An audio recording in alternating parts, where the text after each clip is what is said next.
പക്ഷേ പൈത്തൺ ജാവാസ്ക്രിപ്റ്റിന് മുകളിലേ ഉണ്ടായത് 1995 എന്തോ ആണ് ജാവാസ്ക്രിപ്റ്റ് വന്നു, 91 പൈത്തൺ വരുന്നു. പൈത്തൺ അന്ന് മുതലേ ഉണ്ടായിരുന്നു. പക്ഷേ വെബ് ഡെവലപ്മെന്റിന് വെബ് ഡെവലപ്മെന്റ് ഒതുങ്ങുന്ന രീതിയിൽ സാധനം വന്നത് പൈത്തൻ്റെ ഫ്യൂച്ചർ വളരെ ബ്രൈറ്റാണ്. കാര്യം ഇപ്പോൾ ഇവോൾവ് ചെയ്തുകൊണ്ടിരിക്കുന്ന ഫീൽഡ് 2007 വയസ്സായിട്ട് ഇപ്പോൾ 2000 മുന്നേ എങ്ങനെയാണ് ഈ പൈത്തൺ കോഡ് എഴുതുന്നത്? എനിക്ക് 40 വയസ്സ്, നിനക്ക് 42 ആയില്ലേ, എനിക്ക് 32 ഉള്ളൂ. +1 +2 ഈ ബയോളജിയുടെ പുറകെ പോയത് എന്തുകൊണ്ടാണ്? ഈ കമ്പ്യൂട്ടർ സയൻസ് അല്ലാതെ CS ഇല്ലായിരുന്നു. CS ഉണ്ടായിരുന്നു, പക്ഷെ വീട്ടുകാരുടെ കണ്ണ് ഉപയോഗിച്ചിട്ട് കമ്പ്യൂട്ടറിന്റെ മൗസിനെ കൺട്രോൾ ചെയ്യുന്നൊരു പ്രൊജക്റ്റ് ആയിരുന്നു. ഏത് 2000? നിന്റെ ഒരു അഭിപ്രായം എന്താണ്? ഫ്രണ്ട് എൻഡ് എടുക്കണോ അതോ ബാക്ക് എൻഡ് എടുക്കണോ എന്നുള്ളത് ഒരാൾക്ക് മുൻകൂട്ടി തീരുമാനിക്കാൻ പറ്റുമോ? ഇപ്പോൾ വാട്സാപ്പ് എഴുതിയേക്കുന്ന ആ ലാംഗ്വേജിലാണ്, ഏത് ലാംഗ്വേജിലാണ്. ഇനി റിസൈൻ ഇട്ട് 2 ആഴ്ച കഴിഞ്ഞപ്പോഴത്തേക്കും അവിടെ ഒരു സംഭവം ഉണ്ടായി. അതായത് നെറ്റ്വർക്കിൽ ഒരു ഔട്ടേജ് ഉണ്ടായെന്ന് പറഞ്ഞാൽ 2 സെർവർ ഡൗൺ ആയിപ്പോയി. ഈ റീസെന്റ് ആയിട്ടാണ് എല്ലാവരും പൈത്തൺ പൈത്തൺ പൈത്തൺ എന്ന് പറഞ്ഞിട്ട്. അപ്പോൾ why Python is so popular?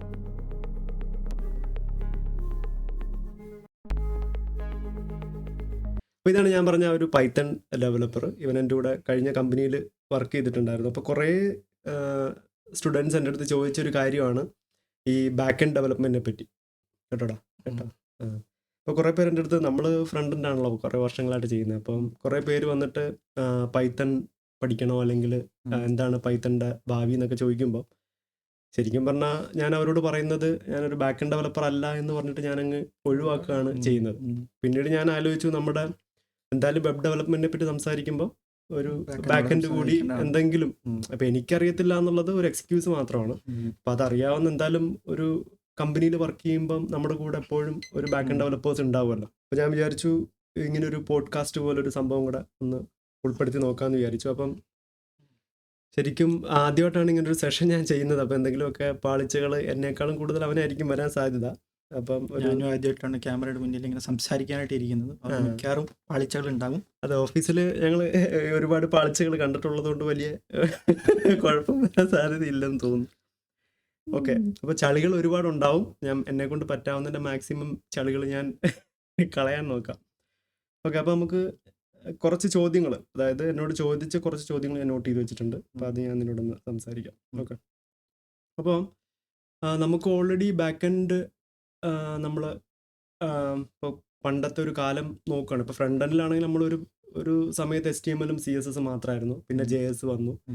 പിന്നെ എന്നിരുന്നാലും കുറേ കാലം നമ്മൾ HTML CSS ജാവാസ്ക്രിപ്റ്റ് ആണ് ഫ്രണ്ട് എൻഡിൽ നമ്മൾ പിടിച്ചു നിന്നത്. അപ്പോൾ നമുക്ക് 2015 വരെ ഒന്നും വലിയ ഒരു ചലഞ്ചിങ് ആയിട്ടുള്ള ഒരു സിറ്റുവേഷൻ ഇല്ലായിരുന്നു. പക്ഷേ 2015 ശേഷം ഈ ആംഗുലർ വരുന്നു, പിന്നെ റിയാക്ട് വരുന്നു, Vue.js വരുന്നു, പിന്നെ Next.js വരുന്നു. അപ്പോൾ ഞങ്ങളെ സംബന്ധിച്ചിടത്തോളം ഞങ്ങൾക്ക് ഭയങ്കര ഒരു ചലഞ്ചിങ് ആയിട്ടുള്ള ഒരു സാധനമായിരുന്നു. അപ്പോൾ നമ്മളൊരു കരിയറിൽ കയറി കഴിഞ്ഞിട്ട് 10-22 വർഷം പഠിച്ചിട്ട് വീണ്ടും കരിയറിൽ കയറി നമ്മൾ കുറേ, നമുക്ക് എന്താ പറയുക, ഒരു ഫാമിലിയൊക്കെ ആയി ആ ഒരു ടൈം കൂടി നമുക്ക് പഠിക്കേണ്ട ഒരു സിറ്റുവേഷൻ, 40 വയസ്സ് കഴിഞ്ഞാലും പഠിച്ചുകൊണ്ടിരിക്കേണ്ട ഒരു അവസ്ഥ ഇപ്പോഴും ഫ്രണ്ട് എൻഡിൽ ഇങ്ങനെ കണ്ടിന്യൂ ചെയ്ത് പോവുകയാണ്. അപ്പോൾ ബാക്ക് എൻഡിൽ ഒരു ഹിസ്റ്ററി എന്ന് പറയാമോ? ബാക്ക് എൻഡിൽ ഏതൊക്കെ ലാംഗ്വേജ് ആയിരുന്നു എന്നുള്ളതൊക്കെ. അപ്പോൾ ബാക്ക് എൻഡിൽ സ്പെസിഫിക് ആയിട്ട് പറയാതെ ടെക്നോളജിയുടെ ഫീൽഡിൽ എടുത്ത് പറയുമ്പോഴത്തേക്കും എല്ലാ സെക്ടറിലും, ഏതിപ്പോൾ ബാക്ക് എൻഡ് വെബ് ഡെവലപ്മെന്റ് ആണോന്നില്ലല്ലോ, ഇപ്പം ആപ്പ് ഡെവലപ്മെന്റ്, ഗെയിം ഡെവലപ്മെന്റ്, അല്ലെങ്കിൽ സൈബർ സെക്യൂരിറ്റി, ഏത് ഫീൽഡ് എടുത്തു കഴിഞ്ഞാലും ഇതുപോലെ ടെക്നോളജി വളരെ റാപ്പിഡായിട്ട് മാറിക്കൊണ്ടിരിക്കുക.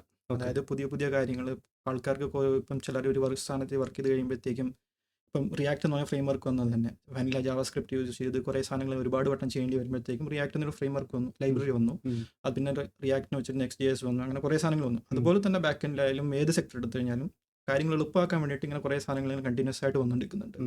അതിപ്പോൾ ബാക്ക് എൻഡിൻ്റെ കാര്യം സ്പെസിഫിക് ആയിട്ട് പറയുമ്പോഴത്തേക്കും ബാക്ക് എൻഡിൻ്റെ സെർവർ സൈഡ് ലോജിക് എഴുതാൻ വേണ്ടി നമ്മൾ യൂസ് ചെയ്യുന്ന ഫ്രെയിം വർക്കുകൾ അല്ലെങ്കിൽ ലാംഗ്വേജുകൾ, അതുപോലെ തന്നെ ഡേറ്റാബേസുകൾ, പിന്നെ ക്യാഷ്, അതുപോലത്തെ കുറേ സാധനങ്ങൾ, സെർവർ, അതുപോലെ HTTP സെർവർ, അങ്ങനത്തെ സാധനങ്ങൾ കുറേ സാധനങ്ങൾ വന്നുകൊണ്ടിരിക്കുന്നുണ്ട്.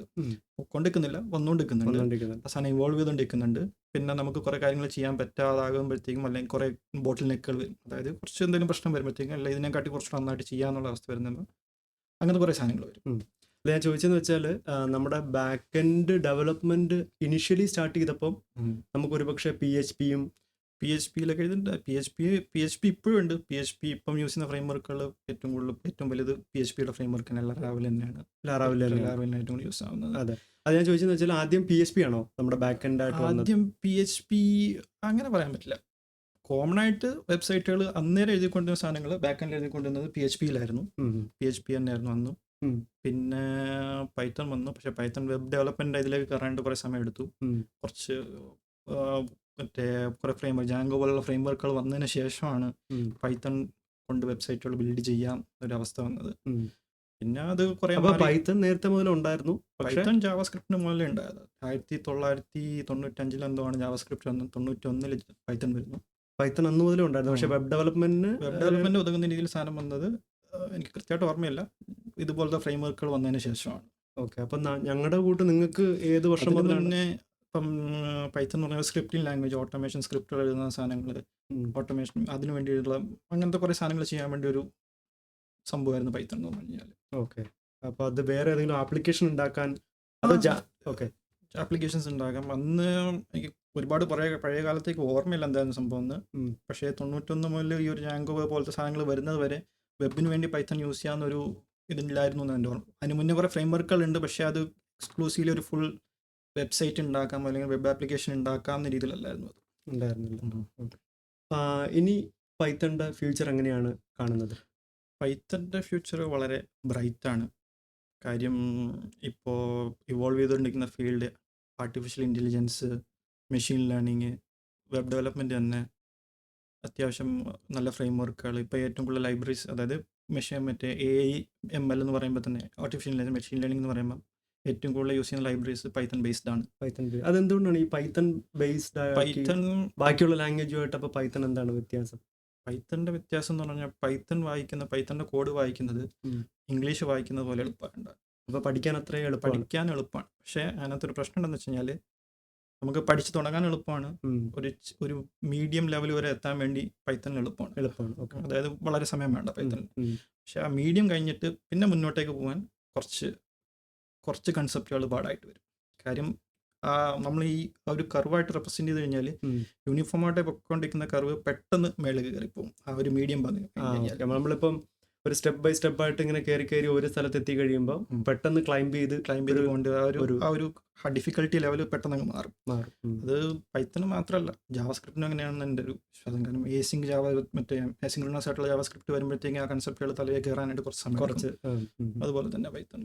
അപ്പം നീ എങ്ങനെയാണ് അപ്പം ഈ പൈത്തൺ എന്തായിരുന്നു നിന്റെ ഒരു ജേണി എന്ന് പറയാമോ പൈത്തണിൻ്റെ? എൻ്റെ പൈത്തൺ ജേണി, ഞാൻ ആദ്യമായിട്ട് പൈത്തൺ കോഡ്, പൈത്തണിൻ്റെ ആ ഒരു ഇന്റർപ്രറ്റർ പഠിച്ചത് എന്താണ്? ബിടെക് ആണോ പഠിച്ചത്? BTech electronics and communication. BTech പഠിച്ചു കഴിഞ്ഞപ്പോൾ നിനക്ക് ഈ പൈത്തൺ പഠിക്കണം എന്നുള്ള ആഗ്രഹം തോന്നിയതാണോ അതോ പിന്നീട് എപ്പോഴെങ്കിലും? പൈത്തൺ ഞാൻ ആദ്യമായിട്ട് പൈത്തണിൻ്റെ ഒരു ലൈൻ കോഡ് എഴുതുന്നതെന്ന് പറഞ്ഞാൽ 2007 വയസ്സായിട്ട് ഇപ്പൊ 2000 മുന്നേ എങ്ങനെയാണ് നീ പൈത്തൺ കോഡ് എഴുതുന്നത്? എനിക്ക് 40 വയസ്സ്, നിനക്ക് 42 ആയില്ലേ? എനിക്ക് 32 ഉള്ളൂ. അവർ കേൾക്കും. 40 വയസ്സ് കഴിഞ്ഞവർക്ക് പൊതുവെ ഈ ഫീൽഡിൽ താല്പര്യമില്ലെന്നാണ് ഞാൻ അവിടെ. എന്താണ് നീ പറഞ്ഞത്? ആദ്യമായിട്ട് നീ പൈത്തൺ ഒരു ലൈൻ കോഡ് എഴുതുന്നത് 2006 2007 കണ്ട്. 2007 എൻ്റെ ഓർമ്മ. +1 ഇരിക്കുന്ന സമയത്ത് എനിക്ക് ആദ്യമായിട്ട് എൻ്റെ സിസ്റ്റം കിട്ടുന്ന +1 പഠിക്കുമ്പോഴേ പൈത്തൺ അളിയൻ എഴുതി. പൈത്തൺ എഴുതി എന്നല്ലേ പറഞ്ഞോളൂ, പൈത്തൺ പഠിച്ചു എന്ന് ഞാൻ പറഞ്ഞില്ലല്ലോ. പൈത്തൺ പഠിക്കാതെ പിന്നെ എങ്ങനെ പൈത്തൺ എഴുതും? പൈത്തണിന്റെ മറ്റേ ഇന്റർപ്രറ്ററിനകത്ത് +1 അപ്പം ഇതായിരുന്നു. ഈ ബയോളജി പഠിക്കുന്ന നീ എങ്ങനെ അപ്പം കമ്പ്യൂട്ടർ സയൻസ്? ആ സമയത്ത് ഞാൻ പല സാധനങ്ങൾ പഠിച്ചിട്ടുണ്ട്. ബയോളജി പഠിച്ചിട്ടുണ്ടെങ്കിൽ എനിക്ക് കമ്പ്യൂട്ടറിലൊന്നും ചെയ്യാൻ പാടില്ലെന്നുണ്ടോ? എനിക്കന്ന് കമ്പ്യൂട്ടർ അനക്കാൻ പോലും അറിയത്തില്ലായിരുന്നു.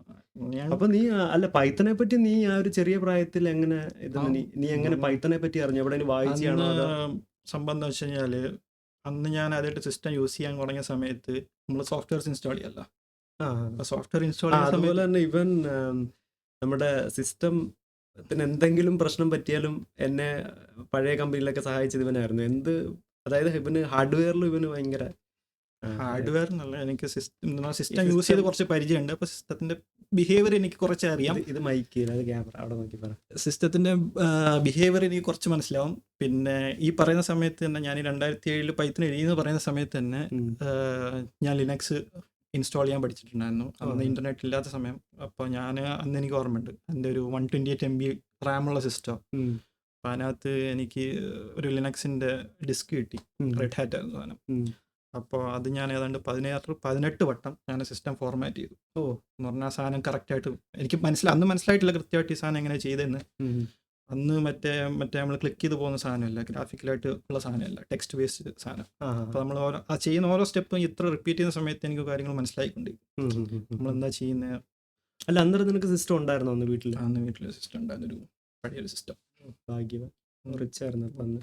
അപ്പം നമ്മൾ എന്ത് പറഞ്ഞു നമ്മൾ പൈത്തൻ്റെ ആദ്യത്തെ ലൈൻ ആദ്യത്തെ ലൈൻ കോഡ് അങ്ങനെ നീ പൈത്തൺ അപ്പോൾ ഞാൻ പറഞ്ഞു വന്ന സംഭവം എന്ന് പറഞ്ഞാൽ അങ്ങനെ ഒരു സിസ്റ്റം എനിക്ക് ഉണ്ടായിരുന്നു, ഒരു പഴയ സിസ്റ്റം. ആ, അപ്പോൾ നമ്മൾ അതിനകത്ത് സോഫ്റ്റ്വെയർ ഇൻസ്റ്റാൾ ചെയ്യാമല്ലോ. അപ്പോൾ സോഫ്റ്റ്വെയർ ഇൻസ്റ്റാൾ ചെയ്യുന്ന സമയത്ത് നമ്മൾ പൈസ കൊടുത്ത് സോഫ്റ്റ്വെയർ ചിലത് വാങ്ങേണ്ടി വരും, ഓക്കെ. അല്ലെങ്കിൽ നമ്മൾ ക്രാക്ക് ചെയ്യേണ്ടി വരും. അപ്പോൾ ക്രാക്ക് ചെയ്യുന്ന സമയത്ത് ഇതുപോലത്തെ ക്രാക്ക് ചെയ്യുന്ന കുറേ സാധനങ്ങളുണ്ട്.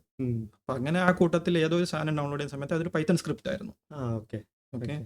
അപ്പോൾ ആ സാധനം നോക്കിയപ്പോഴത്തേക്കും പൈത്തൺ എന്ന് പറഞ്ഞ സാധനം ഞാൻ കണ്ടു. ഓക്കെ, പൈത്തൺ പഠിക്കാൻ പറ്റുന്ന ഒരു സാധനം എനിക്ക് മനസ്സിലായി, ഒരു പ്രോഗ്രാമിംഗ് ലാംഗ്വേജ് ആണെന്ന് എനിക്ക് മനസ്സിലായി. അന്ന് എനിക്ക് C++, അതായത് ഞാൻ ബയോളജി ആണെങ്കിൽ എൻ്റെ ഫ്രണ്ട്സ് കമ്പ്യൂട്ടർ സയൻസ് പഠിക്കുന്നവരുണ്ട്, അപ്പോൾ അവർ C++ പഠിക്കുന്നുണ്ടെന്ന് എനിക്കറിയായിരുന്നു. അപ്പോൾ ഇതുപോലെ ലാംഗ്വേജ് ആണ് പൈത്തൺ എന്ന് എനിക്ക് മനസ്സിലായി. അപ്പോൾ പൈത്തൺ പഠിക്കാൻ നോക്കിയപ്പോഴത്തേക്കും വളരെ സിമ്പിളാണ്. പ്രിന്റ് ഹലോ വേൾഡ് എന്ന് മറ്റേ സാധനത്തിന് പ്രിന്റ് ഔട്ട്പുട്ട് കാണാം. നമ്മളൊരു സാധനം ചെയ്യുമ്പോൾ ഔട്ട്പുട്ട് അപ്പോൾ കണ്ടു കഴിഞ്ഞാൽ നമുക്കൊരു സന്തോഷം ഉണ്ടാവില്ല. അതാണ് ആദ്യത്തെ പൈത്തണിലേക്ക് എനിക്കുള്ള പക്ഷെ ഇൻട്രസ്റ്റ്. അതെങ്ങനെയാ പ്രിന്റ് ഓഫ് ഒക്കെ നിനക്ക് ഒരു ബുക്ക് ഇല്ല, നിന്റെ ബുക്ക് ഇല്ല, പക്ഷെ ഇതെങ്ങനെ documentation ഇന്റർനെറ്റിനകത്ത് ഇൻഫർമേഷൻ അവൈലബിൾ ആണോ? ഇന്റർനെറ്റ് ഡോക്യുമെന്റേഷൻ ഉണ്ടല്ലോ, എല്ലാത്തിനും ഡോക്യുമെന്റേഷൻ അത് ഉണ്ടല്ലോ. നോക്കി പഠിച്ച് ചെയ്യും. ഇല്ല, അന്ന് പഠിച്ചൊന്നുമില്ല. അന്ന് ഞാൻ കൂടി ഞാൻ Just ആ ഒരു ലൈൻ എഴുതി. ലൈൻ എഴുതിയെന്നില്ല ഞാൻ പറഞ്ഞു. ഓക്കെ. പഠിക്കുന്ന പിന്നെ 2015-14 വന്നിട്ടാ. അപ്പം ഇപ്പൊ +1 നിനക്ക് ആ ഒരു സമയത്തല്ലല്ലോ നിനക്ക് പെട്ടെന്ന് കമ്പ്യൂട്ടറിനോട് ഒരു അല്ലല്ല. ഇഷ്ടം തോന്നുന്നത്. അതിന് മുമ്പേ നിനക്ക് ഇഷ്ടമായിരുന്നു. അപ്പൊ പക്ഷെ നീ അപ്പം +1 +2 ഈ ബയോളജിയുടെ പുറകെ പോയത് എന്തുകൊണ്ടാണ്? ഈ കമ്പ്യൂട്ടർ സയൻസ് അല്ല അത് CS ഇല്ലായിരുന്നോ? CS ഉണ്ടായിരുന്നു. പക്ഷെ വീട്ടുകാരുടെ വീട്ടുകാരുടെ തന്നെ ബയോളജി ആയിരുന്നല്ലോ അന്ന് ബയോളജി എല്ലാത്തിനും. ആണ് കാര്യം. ഞാൻ പറഞ്ഞു എനിക്ക് ഇങ്ങനെ പോകണം എന്ന്. എനിക്ക് ആൾറെഡി ഞാൻ 10 കഴിഞ്ഞപ്പോൾ ഞാൻ സെറ്റ് ചെയ്ത് വെച്ചത് ഇങ്ങനെ പോകണം. വീട്ടുകാർ ചിലപ്പോൾ നിന്റെ മനസ്സ് മാറിയാലോ, ബയോളജി പഠിക്കും. ബയോളജി പഠിക്കും. അപ്പൊ മനസ്സ് മാറിക്കഴിഞ്ഞാലും നിനക്ക് അങ്ങോട്ടേക്ക് പോവാലോ. അപ്പൊ അങ്ങനെ +1 +2 വീട്ടുകാരെ കാണാറുള്ളത്. നീ പറയാത്തിടത്തോളം കാലം എന്റെ വീട്ടുകാർ പോലും ഇത് കാണാറില്ല. കാരണം കോഡിങ് ആയതുകൊണ്ട് നമ്മൾ അവരോട് പറയത്തില്ല. നീ ഇപ്പൊ അവരോടും പറയണ്ട. ഇനി ഇത് വൈറലായാൽ മാത്രമേ പ്രശ്നമുള്ളൂ. വൈറൽ എന്തായാലും നമ്മുടെ ചാനലിൽ നിന്നൊന്നും വൈറലാവത്തില്ല, അത് നീ പേടിക്കണ്ട. അത് നിങ്ങൾക്കുള്ള ഒരു ചലഞ്ചാട്ടോ. അതെ. ഓക്കെ. അപ്പം നീ അങ്ങനെ പിന്നെ കമ്പ്യൂട്ടർ സയൻസ് പിന്നെ ബിടെക്കിന് എടുത്തു. ബിടെക്കിന് കമ്പ്യൂട്ടർ സയൻസ് അല്ല, ബിടെക്കിന് ഞാൻ ഇലക്ട്രോണിക്സ് എടുത്തത്. ഇലക്ട്രോണിക്സ് ആണ് എടുത്തത്. ഇലക്ട്രോണിക്സ് അന്നേരം വീട്ടുകാർ പറഞ്ഞിട്ടാണ്? അല്ല, അന്ന് എനിക്ക് ആ സബ്ജക്ട് ഇഷ്ടമായിരുന്നു. ഇലക്ട്രോണിക്സ് ഇഷ്ടമായിരുന്നു. ഇലക്ട്രോണിക്സ് നീ കൂടുതൽ ഈ ഹാർഡ്വെയറിൽ ഈ പൊളിച്ചു പണിയുടെ ആളാണ്. എനിക്ക് കുറച്ചുകൂടെ മറ്റേ ഫിസിക്സ് താല്പര്യം ഉണ്ടായിരുന്നു. അപ്പം ഫിസിക്സ് കൂടുതലായിട്ട് മീൻസ് ആ ഒരു ഫിസിക്സിൻ്റെ എനിക്ക് ഇഷ്ടമുള്ള ബ്രാഞ്ച് കൂടുതലായിട്ട് ഇൻവോൾവ് ആവുന്ന അതിനകത്തായിരുന്നു. എന്നിട്ട് എന്താ പറ്റി? ഇലക്ട്രോണിക്സ് പഠിച്ചിട്ട് ഈ ഡെവലപ്മെന്റ് വന്നിരുന്നിട്ട് ജോലി ഇല്ലടാ. അവസാനത്തെ സെമസ്റ്ററൊക്കെ വരുമ്പോഴത്തേക്കും ഇപ്പം എന്താ പറയുക, ഇലക്ട്രോണിക് മറ്റേ ഇത് പ്രോസസ്സറിനെ അല്ല ഇതുപോലത്തെ സാധനങ്ങൾ ഉണ്ടാക്കുന്നതായാലും അതും പ്രോഗ്രാമിംഗ് ഒരു തരത്തിൽ തന്നെയാണ്. ഓക്കെ. അതും പിന്നെ ഞാൻ അവസാനം ലാസ്റ്റ് ഇയറിൽ ചെയ്ത പ്രൊജക്റ്റ് എന്ന് പറഞ്ഞു കഴിഞ്ഞാൽ കണ്ണുപയോഗിച്ചിട്ട് കമ്പ്യൂട്ടറിൻ്റെ മൗസിനെ കൺട്രോൾ ചെയ്യുന്നൊരു പ്രൊജക്റ്റ് ആയിരുന്നു. ഏത് 2012? ഇപ്പൊ എന്റെ വയസ്സ് എല്ലാവർക്കും പെട്ടെന്ന് കിട്ടും. ഞാൻ ഓൾറെഡി 40 എന്ന് പറഞ്ഞല്ലോ. 2012. 12 എന്നാലും കുഴപ്പമില്ല. പഠിച്ച് വരുന്നവർക്ക് പിന്നെ പ്രായം അല്ല, തോറ്റു വരുന്നവർക്ക് പിന്നെ പ്രായം. അപ്പൊ 2012 നീ കണ്ണുപയോഗിച്ചിട്ട് മൗസ് അനക്കിയോ? മൗസ് അനങ്ങി. പക്ഷെ ഇങ്ങനെയൊക്കെ ഇതല്ലേ മറ്റേ പുള്ളി ചിപ്പ് വെച്ചിട്ട് അത് വേറെ ഫീച്ചർ, അത് വേറെ സംഭവം, ഇത് വേറെ സംഭവം. അപ്പൊ കണ്ണിന്റെ റീഡ് ചെയ്യാനായിട്ട് എന്തോ നീ അപ്പം ക്യാമറ ഉണ്ട്. ക്യാമറ അത് സിസ്റ്റത്തിന്റെ തന്നെ ക്യാമറ അല്ല, വേറെ സെപ്പറേറ്റ് ക്യാമറ. അത്ര വലിയ ക്യാമറ അല്ല, ഒരു ചെറിയ സാധാ വെബ് ക്യാമറ. എന്നിട്ട് നീ പൈത്തണിലാണോ അപ്പൊ എഴുതിയത്? അല്ല, അന്ന് മാറ്റ് ലാബിൽ എഴുതിയത്. മാറ്റ് ലാബിൽ. എന്നിട്ട് എന്ത് സംഭവം വർക്കായി? സംഭവം വർക്കാവേണ്ടാണ്. അതായത് എന്നെ അല്ല, ഇത് സബ്മിറ്റ് ചെയ്യേണ്ട പ്രോജക്റ്റ് അല്ലേ? സബ്മിറ്റ് ചെയ്യുന്ന പ്രോജക്റ്റാണ്. സബ്മിറ്റ് ചെയ്യണമെന്ന് പറഞ്ഞാൽ സബ്മിറ്റ് ചെയ്യുന്ന നമ്മുടെ പ്രൊഫസേഴ്സിനല്ലേ സബ്മിറ്റ് ചെയ്യുന്നത്. അത് തന്നെ. അപ്പൊ അത് വർക്കാവൂല്ലയോ എന്നതിനേക്കാൾ അല്ല, വർക്കാവുന്നില്ലെന്ന് പറഞ്ഞാൽ പുള്ളി വാലിഡേറ്റ് ചെയ്തെന്ന് പറഞ്ഞാൽ എൻ്റെ ഡിപ്പാർട്ട്മെന്റിന്റെ HOD ആയിരുന്നു. അപ്പൊ പുള്ളി നമ്മുടെ ശാസ്താംകോട്ടക്കാരനാണ് പുള്ളി. അപ്പൊ പുള്ളി വാലിഡേറ്റ് ചെയ്തെന്ന് പറഞ്ഞാൽ എത്രത്തോളം എഫേർട്ട് കിട്ടും എന്നുള്ളതാണ്. ഓക്കെ. അതാണല്ലോ മെയിൻ ആയിട്ടുള്ളത്. അതെ. കാരണം സാധാരണ ഇപ്പൊ ഞാൻ BCA പഠിക്കുമ്പോഴും നമുക്ക് ഒരു വെബ് ഡെവലപ്മെന്റിന്റെ ഒരു സെമസ്റ്ററിലായിരുന്നു നമുക്ക് വെബ് ഡിസൈനിങ് പഠിക്കാനുള്ള ഒരു സാധനം ഉള്ളത്. അപ്പം ഞാൻ HTML CS ഒക്കെ വെച്ചിട്ട് സ്വന്തമായിട്ടൊരു എന്നെ കൊണ്ട് പറ്റുന്ന ഒരു മ്യൂസിക് ആപ്പ് പോലത്തെ ഒരു സാധനം ഞാൻ ഉണ്ടാക്കി. ഇമേജ് ആഡ് ചെയ്യുന്നു, ടൈറ്റിൽ ആഡ് ചെയ്യുന്നു, പാരഗ്രാഫ് ആഡ് ചെയ്യുന്നു, ക്ലിക്ക് ചെയ്യുമ്പോൾ അങ്ങോട്ട് പോകുന്നു, ലോഗിൻ ഫോം ക്രിയേറ്റ് ചെയ്യുന്നു. പക്ഷെ എൻ്റെ കൂടെയുള്ള ബാക്കി എല്ലാവരും പൈസ കൊടുത്തിട്ടാണ് ഇൻസ്റ്റിറ്റ്യൂട്ടിൽ നിന്ന് നേരിട്ട് ഇനി സാധനം വാങ്ങിക്കുമായിരുന്നു. അപ്പം അന്ന് വന്ന ആ പ്രൊജക്ടിന് ഇവാലുവേറ്റ് ചെയ്യാൻ വേണ്ടി നമ്മുടെ പുറത്തുനിന്ന് ഒരാളാണ് വന്നിട്ടുണ്ടായിരുന്നത്. അപ്പൊ പുള്ളി വന്നിട്ട് ചോദ്യം ചോദിക്കാൻ തുടങ്ങി, എന്താണ് ഈ ടാഗ്, ഇതെങ്ങനെയാണ് ക്ലിക്ക് ചെയ്യുമ്പോൾ അങ്ങോട്ട് പോകുന്നത്. അപ്പം കൂടുതൽ ആൾക്കാരും അടിച്ചു. അടിച്ചു. പക്ഷെ നമ്മൾ ചെറിയൊരു സാധനമാണ് ചെയ്തത്, അവർ വലിയ സാധനം ചെയ്തുകൊണ്ടാണ് വന്നത്. പക്ഷെ ഞാൻ ചെയ്തത് ഫുൾ കോഡ് എനിക്ക് എക്സ്പ്ലെയിൻ ചെയ്യാൻ പറ്റി. അതുപോലെ അപ്പോൾ ആ പുള്ളി അത് നമ്മൾ CD-ക്കകത്തൊക്കെ ആക്കി കൊടുക്കണമായിരുന്നു അന്ന്. അപ്പോൾ പുള്ളി അത് വേണമെന്ന് പറഞ്ഞിട്ട് പുള്ളി അത് വാങ്ങിച്ചുകൊണ്ട് വരുന്നത്. അങ്ങനെയാണ് എനിക്ക് ഈ ഒരു വെബ് ഡെവലപ്മെന്റ് ഫീൽഡിലോട്ടൊരു ഇഷ്ടം തോന്നിയതും ആ ഒരു മാർക്കും എനിക്ക് വെബ് ഡെവലപ്മെന്റ് ആയിരുന്നു കൂടുതൽ സ്കോർ ചെയ്തിട്ടുണ്ടായിരുന്നു. ഇവിടെ നമ്മളാണത് പൊക്കി പറയട്ടെ, അവൻ മാത്രം പൊക്കി പറഞ്ഞാൽ ശരിയാവും. ഓക്കെ. സാധാരണ ഈ ഇങ്ങനത്തുള്ള ഇന്റർവ്യൂസിൽ ഞാൻ കാണാറുണ്ട്, അയാളെ കൊണ്ട് പറയാൻ സമ്മതിപ്പിക്കുക.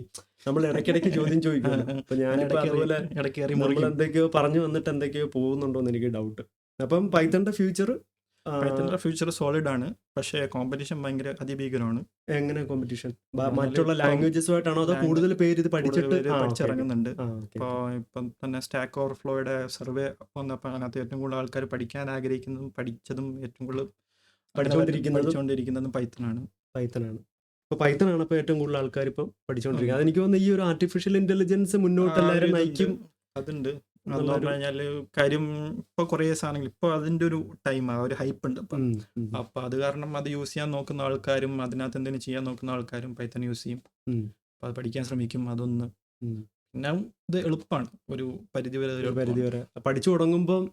നമുക്കൊരു സാധനം പഠിക്കുമ്പം വളരെ പെട്ടെന്ന് പഠിക്കാൻ പറ്റുന്നു എന്ന് കാണുമ്പോൾ നമ്മൾ അതിന്റെ പുറകിൽ വളരെ പെട്ടെന്ന് പഠിക്കാൻ പറ്റുന്നു. അതിൽ നിന്ന് നമുക്കൊരു സന്തോഷം ഉണ്ട്. അതായത് ഒരു ഔട്ട്പുട്ട് കാണുമ്പോഴത്തേക്കും ഗ്രാറ്റിഫിക്കേഷൻ ഉണ്ടാവുമല്ലോ ആ സാധനം. പിന്നെ കോമൺ ആയിട്ട് ചോദിക്കുന്ന ഒരു ചോദ്യമാണ് അവർക്ക് ഫ്രണ്ട് എൻഡ് പഠിക്കണോ അതോ ബാക്ക് എൻഡ് പഠിക്കണോ എന്നുള്ളത്. അപ്പോൾ ഞാൻ അവരോട് പറയുന്നത്, ഇപ്പോൾ നിങ്ങൾക്ക് ലോജിക്ക് ബിൽഡ് ചെയ്യാനുള്ള ഒരു സ്കില്ലുണ്ടോ എന്ന് നോക്കുക. ഉണ്ടെന്നുണ്ടെങ്കിൽ ബാക്ക് എൻഡിലേക്ക് പോവുക. പക്ഷെ താരതമ്യേന ബാക്ക് എൻഡിനേക്കാളും കൂടുതൽ പഠിക്കാൻ എളുപ്പം ഫ്രണ്ട് എൻഡ് ആണ്. കാരണം നമ്മൾ ആദ്യം തന്നെ പഠിക്കുന്ന HTML ആയിരിക്കും. സോ HTML ടാഗ് നമുക്ക് വളരെ പെട്ടെന്ന് പഠിക്കാം. പിന്നെ CSS നമുക്ക് കുറച്ച് എഫേർട്ട് ഇട്ടാൽ പഠിക്കാം. പിന്നെ ജാവാസ്ക്രിപ്റ്റ് എത്തുമ്പോഴാണ് നീ പറഞ്ഞതിൻ്റെ കൂട്ട് നമ്മളിങ്ങനെ സ്റ്റെപ്പ് ബൈ സ്റ്റെപ്പ് പോയിട്ട് പെട്ടെന്ന് ഒരു കുതിച്ചുചാട്ടം. അപ്പോൾ ജാവാസ്ക്രിപ്റ്റിലേക്ക് പോകുമ്പോൾ HTML CSS നിന്ന് വളരെ വ്യത്യസ്തമായിട്ട് ഉള്ള കൺസെപ്റ്റ് ആണ് നമ്മൾ പഠിക്കുന്നത്. അപ്പോൾ അവിടെയാണ് കുറേ പേര് ഒരു ബ്ലോക്ക് ആവുന്നത്. അപ്പോൾ നിന്റെ ഒരു അഭിപ്രായം എന്താണ്? ഫ്രണ്ട് എൻഡ് എടുക്കണോ അതോ ബാക്ക് എൻഡ് എടുക്കണോ എന്നുള്ളത് ഒരാൾക്ക് മുൻകൂട്ടി തീരുമാനിക്കാൻ പറ്റുമോ? ഇല്ല, അങ്ങനെ തീരുമാനിക്കാൻ പറ്റില്ല. കാര്യം തീരുമാനിക്കേണ്ട കാര്യമില്ല. കാര്യം എന്ന് പറഞ്ഞു കഴിഞ്ഞാൽ നിങ്ങളൊരു കാര്യം ചെയ്യാൻ നോക്കുമ്പോഴാണ് നിങ്ങളൊരു കാര്യം പഠിക്കാൻ നോക്കുക. അല്ലെങ്കിൽ നമുക്ക് ജോലി കിട്ടാൻ വേണ്ടി പഠിക്കുന്ന ആൾക്കാരുണ്ട്. അപ്പോൾ അവർ ഏതെങ്കിലും ഒരു ഫീൽഡ് ഏതെങ്കിലും സാധനം സെലക്ട് ചെയ്ത് അങ്ങനെ പോകും.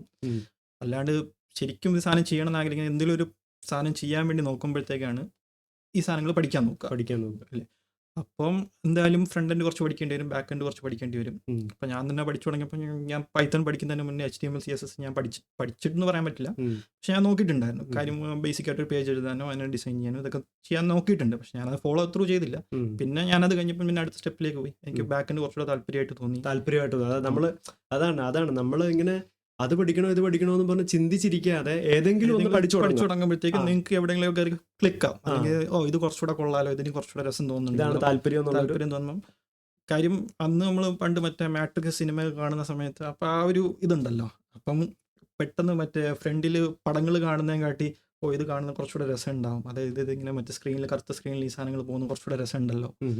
ആ ഒരു ഇതൊക്കെ വെച്ചിട്ടാണ് ഇതാവുന്നത്. അപ്പം ബാക്ക് എൻഡ് അങ്ങനെ ഒരു സാധനമുണ്ട്. പിന്നെ എന്താ പറയാ, എൻ്റെ ഒരു കേസ് എടുത്തു കഴിഞ്ഞാൽ ലിനക്സ് യൂസ് ചെയ്യാൻ തുടങ്ങി. അപ്പോൾ അതുകൊണ്ട് ബന്ധപ്പെടുത്തി ചോദിക്കുകയാണെങ്കിൽ മുമ്പേ നമ്മൾ ചോദിച്ചു വന്ന ഫ്ലോ തെറ്റിയിട്ടുണ്ടായിരുന്നു. അതായത് നീ പ്ലസ് വണ്ണിൽ നീ ആദ്യത്തെ പൈത്തൺ കോഡ് എഴുതി, പിന്നെ നീ ബിടെക്കിൽ പോയി ഇലക്ട്രോണിക്സ് ലൈൻ എഴുതി, പിന്നെ ബിടെക്കിൽ പോയി ഇലക്ട്രോണിക്സ് എടുത്ത്, എന്നിട്ട് പിന്നെ നീ പൈത്തണിലേക്ക് പിന്നെ പൈത്തൺ ആണ് എൻ്റെ ലൈഫ് അങ്ങനെ അല്ല. അത് കുറേ സമയം കഴിഞ്ഞിട്ട് അത് പിന്നെ സമയം കഴിഞ്ഞിട്ട് അപ്പോൾ നീ ഡിഗ്രി കഴിഞ്ഞിട്ട് 2012 ഡിഗ്രി കഴിഞ്ഞിട്ട് 2015 ഞാനൊരു കരിയർ സ്റ്റാർട്ട് ചെയ്യാനായിട്ട്. പക്ഷെ അത് ആകസ്മികമായിട്ട് സ്റ്റാർട്ടായ ഒരു കരിയറാണ്. 2015 വരെ ഞാൻ ഒരു പ്രത്യേകിച്ചൊരു ഉദ്ദേശമില്ലാണ്ട്, ഉദ്ദേശമില്ലാന്നല്ല, പ്രത്യേക ഒരു തീരുമാനിക്കാൻ പറ്റില്ല, ഡയറക്ഷൻ ഇല്ല. അത് എല്ലാവർക്കും ഉണ്ട്. അതിപ്പോ എന്ന് വെച്ചാൽ എന്താ ചെയ്യണ്ടേ, എനിക്ക് കൂടുതൽ എൻക്വയറീസ് വരുന്നതും അങ്ങനെയാണ്. അപ്പൊ എൻ്റെ ലൈഫിൽ നമ്മൾ സ്ട്രഗിൾ ചെയ്യുന്ന ഒരു മൊമെന്റ് ആണ്. നമ്മൾ ഈ ഡിഗ്രി പഠിക്കുമ്പോഴൊക്കെ നമ്മൾ അങ്ങ് പഠിച്ചു പോകും. നമ്മുടെ ഫ്രണ്ട്സ് ഉണ്ട്, വീട്ടിലും വലിയ പ്രശ്നമില്ല, സമൂഹത്തിലും വലിയ പ്രശ്നമില്ല. പക്ഷെ ഡിഗ്രി ഒക്കെ കഴിഞ്ഞ് 1 വർഷം 2 വർഷം കഴിയുമ്പോഴത്തേക്ക് മറ്റുള്ളവരുടെ പ്രഷറിനേക്കാളും കൂടുതൽ നമ്മുടെ ഉള്ളിൽ ഉള്ളിൽ ഒരു ഒരു പ്രഷർ പ്രഷർ വരികയും നമുക്കൊരു ഡിസിഷൻ എടുക്കാൻ പറ്റുന്നില്ല. ഞാനിനി എന്താണ് പഠിക്കേണ്ടത്, ഏത് പഠിച്ചാൽ. പിന്നെ ഇപ്പോഴത്തെ കുട്ടികൾക്കൊക്കെ എന്ന് പറഞ്ഞാൽ തുടക്കത്തിൽ തന്നെ വലിയ സാലറി എന്നുള്ള ഒരു പ്രതീക്ഷയിലാണ് പോകുന്നത്. പക്ഷെ നമ്മളങ്ങനല്ല. നമ്മളെ എവിടെങ്കിലും ഒരു ജോലി കയറി പറ്റുക, അവിടെ നിന്നുകൊണ്ട് പിടിച്ചു കയറുക എന്നുള്ളതായിരുന്നു. അപ്പം നീ 2012 കഴിഞ്ഞപ്പം അന്നേരത്തെ എഡ്യൂക്കേഷണൽ ആ ഒരു സെറ്റപ്പിൽ എന്ന് പറഞ്ഞാൽ എന്നെ പഠിപ്പിച്ചവർക്കും അവരും ആപ്ലിക്കേഷൻ ലെവലിലേക്ക് കാര്യങ്ങൾ ചിന്തിച്ചിട്ടില്ലായിരുന്നു തോന്നുന്നു, അല്ലെങ്കിൽ അറിഞ്ഞിട്ടില്ലായിരുന്നു തോന്നുന്നു. അപ്പോൾ അവർ ഹയർ സ്റ്റഡീസ് അല്ലെങ്കിൽ എംടെക്കിന് ഗേറ്റ് എഴുതുക അങ്ങനത്തെ മറ്റേ പല പിന്നെ അങ്ങനെ ആ ഒരു ഡയറക്ഷനിലേക്ക് പോകുന്നതാണ് കുറച്ചുകൂടെ ഞാൻ കണ്ടത്. നീ കണ്ടത് അതായത് അവർ എൻ്റെ അടുത്ത് കൂടുതലായിട്ടും പിന്നെ അവർ പറഞ്ഞതും സംസാരിച്ച് അങ്ങനെയുള്ളൊരു ഇതിനെ കുറിച്ചിട്ടാണ് കൂടുതൽ പഠിക്കാന്നുള്ള. ഇപ്പം ഞാൻ ഇലക്ട്രോണിക്സ് ആൻഡ് കമ്പ്യൂട്ടിംഗ് ആ പർട്ടിക്കുലർ ബ്രാഞ്ച് ആയതുകൊണ്ടെന്ന് എനിക്കറിയില്ല. ഇപ്പം CS ബ്രാഞ്ചിൽ അവിടെ എൻ്റെ പഠിച്ച എൻ്റെ ഫ്രണ്ട്സിനോട് അവരെന്താ പറഞ്ഞതെന്ന് എനിക്കറിയില്ല.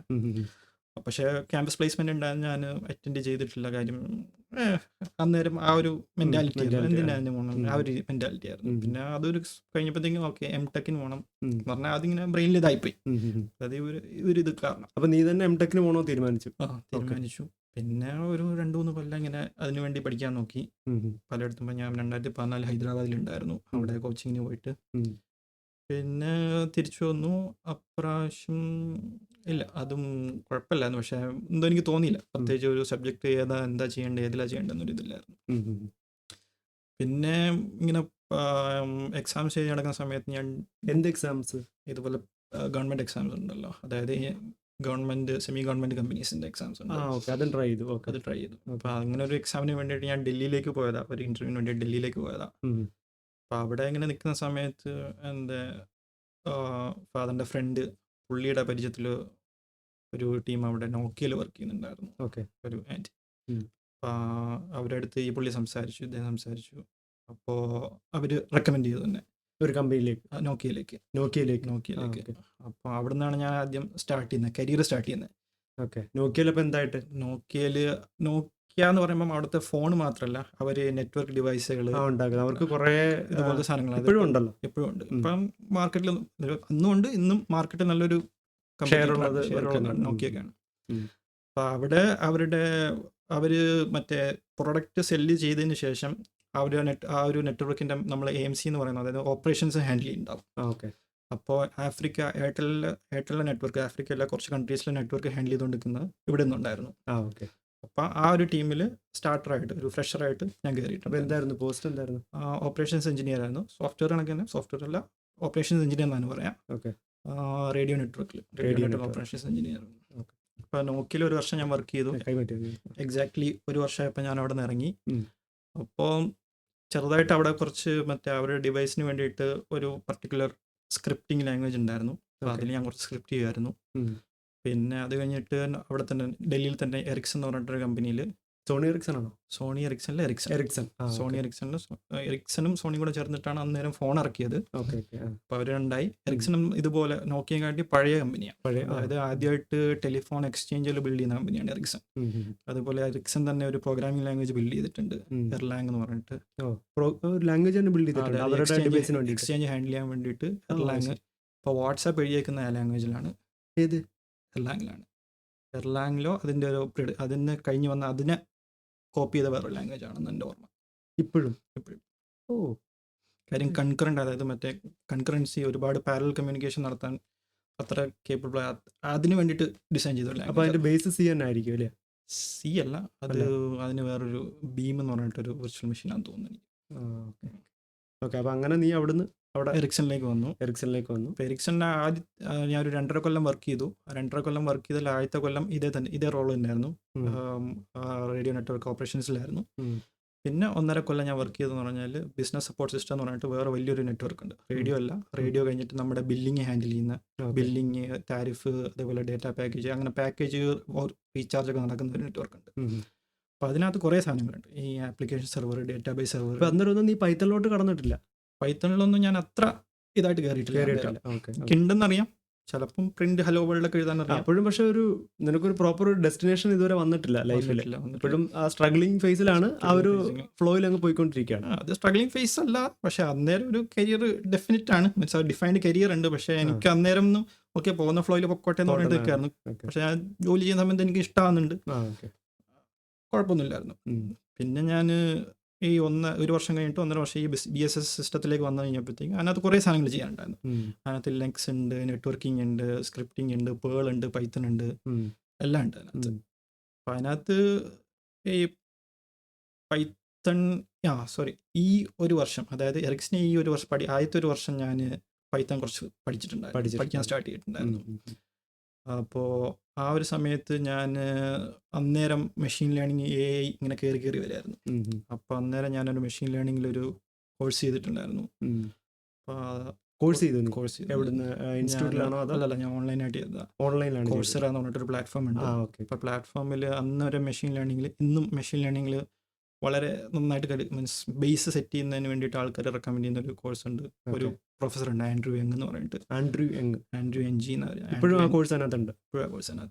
അപ്പോൾ പുള്ളി അന്നേരം സ്റ്റാൻഫോർഡിൻ്റെ ഇതിൽ കൊളാബറേഷൻ, സ്റ്റാൻഫോർഡും കോഴ്സറയും കൂടെ കൊളാബറേറ്റ് ചെയ്തിട്ടാണ് ആ കോഴ്സ് ഇതായത്. അപ്പോൾ ആ കോഴ്സ് ഞാൻ അന്നേരം കംപ്ലീറ്റ് ചെയ്തു. സാധാരണ കോഴ്സറിൽ സ്റ്റാർട്ട് ചെയ്താൽ പിന്നെ എല്ലാവരും, പക്ഷേ അത് ഞാൻ 3 വട്ടം സ്റ്റാർട്ട് ചെയ്തു സാധനം കംപ്ലീറ്റ് ചെയ്യാനായിട്ട്. പക്ഷേ ചെയ്തു. പക്ഷെ അന്നേരം അത് പൈത്തണിലല്ല, അത് മാറ്റ്ലാബ് പെയ്ഡ് വെർഷനാണ്. അതിൻ്റെ ഫ്രീ വെർഷൻ ഉണ്ട്, ഒക്ടേവ് എന്ന് പറഞ്ഞിട്ട്. അതിനകത്ത് ഈ പ്രോഗ്രാമിംഗ് എല്ലാം അതിനകത്ത് ഒക്ടേവിനകത്തായിരുന്നു.